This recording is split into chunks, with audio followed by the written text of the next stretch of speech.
it's quite likely you'll probably have pets or know animals that have intersex conditions. You'll notice that hermaphrodites in non-humans can be more talked about openly, but everyone's all weird about talking about human hermaphrodites, and even martens that are living as women don't want to talk about human hermaphrodites, so I don't know what goes on in their head. Like, they want to live as women, and yeah, they're females with parts that they're not supposed to have, but, like, I don't know what they want. They want to be, like, genuinely actually men living as women. So in other words, they would want to be an MTF, but that's not exactly what's going on biologically, but that's not for me to worry about. I'm just going to talk about having intersex pets.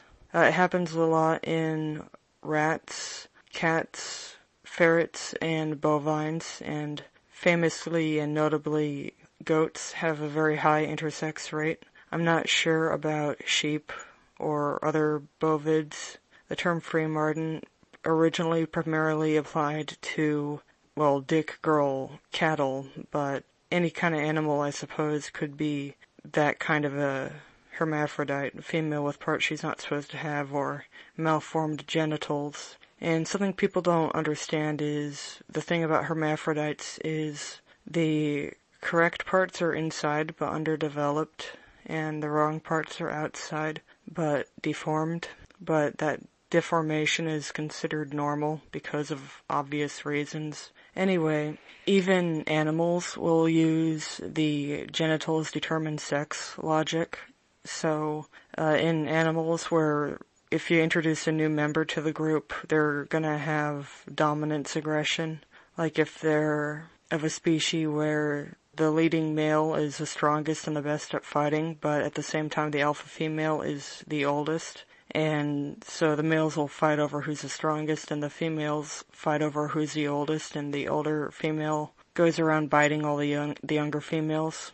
Well, we've had a pet with Swyer syndrome.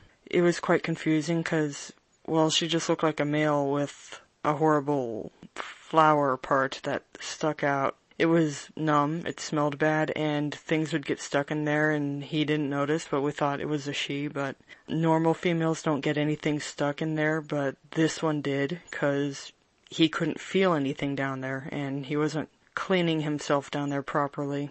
And the oldest female of the group was a actual female, and after having introduced the Swyer pet, the oldest female was very, very confused.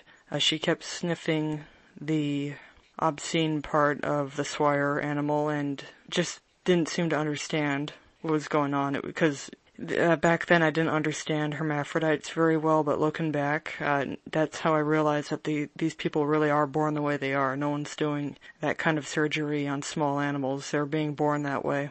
And anyway, the oldest female would want to bite the Swyer pet, but she kept backing off and then creeping up, backing off, creeping up, and then finally she'd just chomp the Swyer and run, and then the Swyer would get really angry and chase after her, and they fought a lot. And at some point the Swyer pet seemed under the weather and sick, so we took him to a vet, and the veterinarian just ran some checkups and came back to say she couldn't find out what was wrong with the pet that looked like a boy with a vagina. The veterinarian, I think, was a castrato, and I remember she had like dyed blue hair or something. She didn't say a word about the pet being a hermaphrodite, because if she were to say that, I would have realized that if these animals are born with the wrong parts, then that would happen to humans. Anyway, Swyers are pretty rare. I wonder if this pet, which she's had a few other owners in the past, like 3 or 4, and a lot of the animals we've kept have had many previous owners, so I'm not really sure about where they come from. We usually just get them from people that get them from some other source. And free martens are the most common type of hermaphrodite, so we've had some of them. They're really quite common, and people don't want to talk about it, but a lot of people have marten cats, and, it's just a common thing. So, there's that. Yep, your pets are probably transgender. It happens. And the normal pets are absolutely confused. They'll sniff the genitals of the hermaphrodites and they just don't understand why something seems really strange here. And sometimes the intersex pets would have a hard time getting along with normal pets. Sometimes they might be very aggressive and lash out without much provocation. So they might be a little bit mentally unstable. So there's that.